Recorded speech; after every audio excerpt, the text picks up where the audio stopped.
E aí, gente, Hackman aqui. A gente vai continuar falando sobre integração da informação, uma teoria muito importante para a teoria da consciência e para a inteligência artificial, para criar sistemas inteligentes, né? Um robô que pensa ou um software que pensa, né? E aqui ele vai falar sobre o segundo problema, né? O que determina o tipo de consciência que um sistema tem. Que é umas coisas que a gente viu no começo do artigo, né? Que ele fala do tipo de consciência, seja lá o que isso for. E na parte em vermelho, ele vai dizer que mesmo se nós fôssemos razoáveis, né, relacionado a, a saber que um sistema está consciente, né? Não é imediatamente óbvio que tipo de consciência que esse sistema ia ter. É claro que dos seres humanos a gente pode saber que a consciência dos seres humanos é relativamente a mesma. Mas, por exemplo, vamos superar a consciência de um polvo e a consciência de um morcego, por exemplo. Até que nível um morcego e um polvo está consciente? Ou, sei lá, um rato, ou um gato, um cachorro? Qual seria o nível de FI que eles têm? A capacidade deles de integrar a informação do mundo ao seu redor. Que, obviamente, essa capacidade de integrar a informação, a descrição que eles dão é binária, e, obviamente, ela teria a ver com a capacidade de processamento de informação também. De você processar o seu ambiente da melhor forma. Porque a consciência em si, você estar consciente, é a capacidade de você processar a informação. De você coletar a informação e processar ela rápido. É isso que determina se o sistema está consciente ou não. Se eu te dou um prosofol, por exemplo, para te deixar anestesiado, né? Você vai ficar inconsciente e aí você não vai fazer nada, né? Simplesmente porque não tá tendo nenhuma percepção do mundo ao seu redor. Então, seu FI seria bem pequeno aí nessa parte. Mas e os outros animais? Como que a gente poderia medir isso daí, né? Seria até legal, por exemplo, como a gente poderia medir FI num ser humano, por exemplo. Talvez a gente veja mais pro futuro algo parecido com isso, uma tentativa disso. Né? Tem um artigo deles que é o tutorial de como calcular FI, né? A gente vai ver isso aí mais em outros vídeos, não agora. E aí eles vão falar na partinha azul a questão relacionada à consciência, das qualidades relacionadas à consciência irredutíveis, né? Que são extremamente importantes. Visão, audição, dor, que são as provavelmente mais, talvez no nível maior aí de importância, cor visual, então saber o que é vermelho, roxo, verde,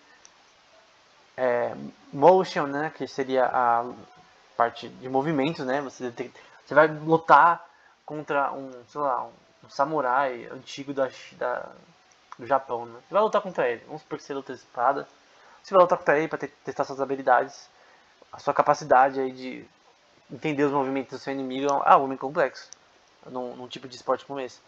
As dimensões também relacionadas a azul e vermelho, né? Por exemplo, o que tipo de azul que é esse? Azul celeste? Qual que é a saturação dessa cor? O que isso significa? Por exemplo, num filme, qual é a dimensão da cor usada nesse filme, nesse tom? É algo bem complexo, que um sistema consciente consegue discernir. Então imagina a gente fazer um robô que conseguisse fazer isso, né? Conseguisse interpretar visualmente parte de audição. Por exemplo, a Alexa, ela ouve o que a gente fala e responde. Mas o FI da Alexa é 0. Se eu pudesse, eu dava -1. Porque realmente ela não tem consciência. Ela não existe. A gente não tem aquela frase, eu penso, logo existe. Vamos fazer o contrário, né? A Alexa não pensa e não existe, né? Ela não existe, ela é só um boneco, né? Você pega um boneco na mão, o seu boneco existe? Sim, você consegue tocar ele, mas ele não pode pensar. Porque ele é um boneco, né? É inanimado, é algo inútil. Na Bíblia, por exemplo, no Antigo Testamento, a gente tem aquelas questões da adoração de outros deuses, né? Que movimentos pagãos, né? Religiosos pagãos da antiguidade, né? Tinha, até a católica também faz isso. Adorava, né? Imagens, né? Pedras, enfim, que eles esculpiam. O que é totalmente uma idiotice, porque elas não falam, não cheiram, não sentem. Elas são nada. Elas não fazem nada. Elas são nada, elas não existem. Elas existem como algo físico, matéria, tal, obviamente, não quero ser idiota aqui, né? Mas elas não existem no sentido de pensar, elas não pensam, elas não têm uma. Elas são só bonecos, né? E aí a Bíblia vai até dizer, né, que são pedras que não falam, não andam, sabe?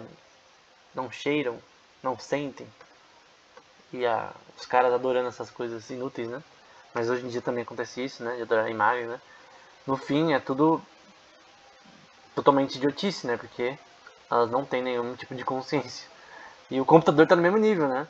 Até um sistema da Alexa, Siri, eles usam processamento de linguagem natural, né? Para processar informação visual, informação falada, né?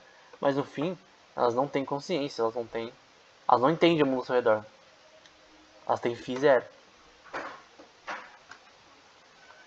E aí ele vai descrever, o artigo vai descrever, tá?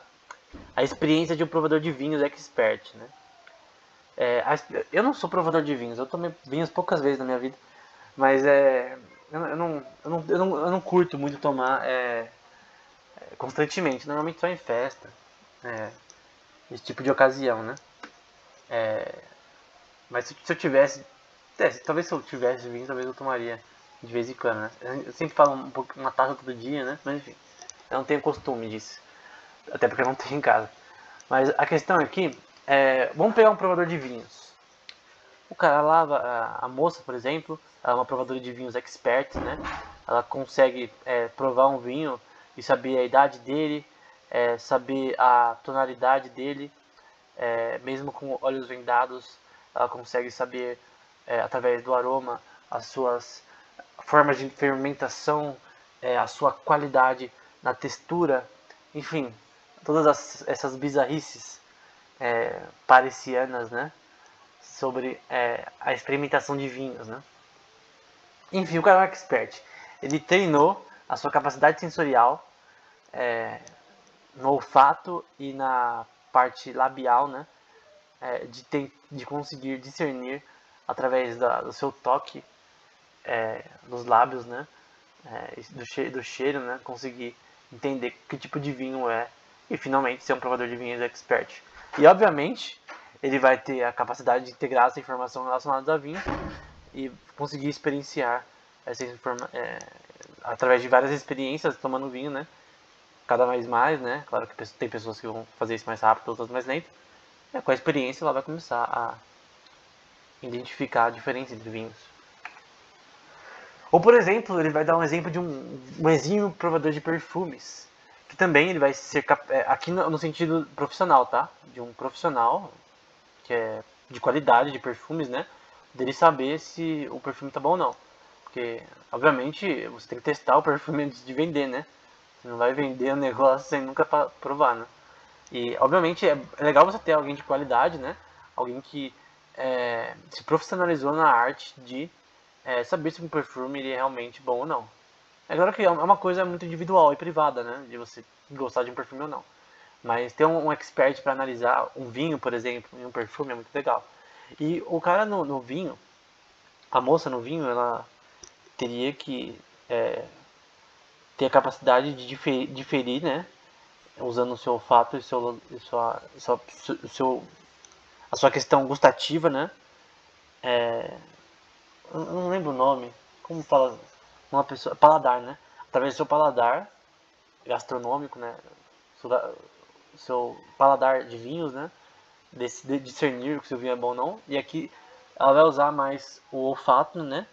E a parte sensorial relacionada ao corpo em si, né?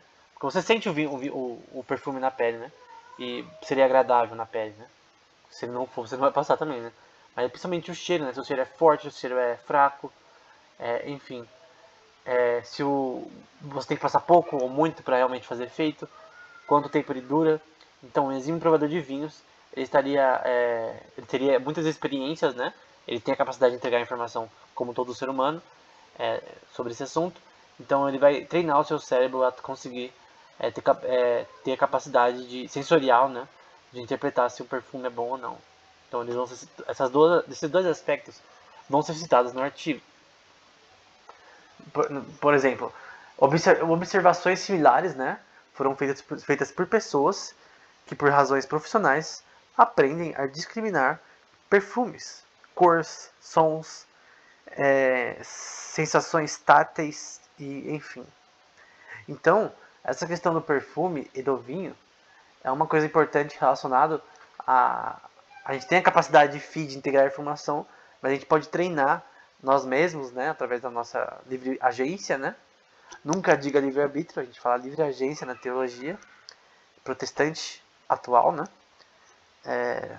Uma teologia decente, né? Não vai chamar de livre-arbítrio, vai chamar de livre agência, que seria a capacidade de liberdade. Obviamente a sua liberdade vai definir os seus objetivos na vida. De repente você não gosta de perfume, você odeia perfume. Então você não vai se treinar para aprender a discernir perfumes ou vinhos.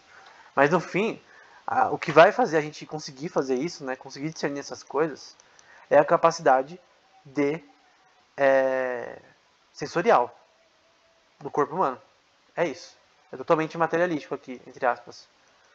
Porque mesmo eu sendo um cara que acredita na alma e no espírito, que são importantes são algo da essência humana em si, que agiria na consciência com totalidade absoluta, mas mesmo assim eu teria que dizer que essa parte sensorial, o corpo ele é a principal fonte relacionada a ela, obviamente, mesmo tendo uma teoria mais metafísica, porque ele que seria o que teria que ser treinado para interpretar essas questões sensíveis do vinho e do perfume. Mas no fim, a decisão de você ter vontade de fazer isso seria da alma e do espírito na questão teológica, né? Que seria a minha. Enfim, espero que esse vídeo tenha sido útil. Amanhã, domingo, pé de cachimbo, a gente posta mais vídeos relacionados a esse assunto. Então, até mais.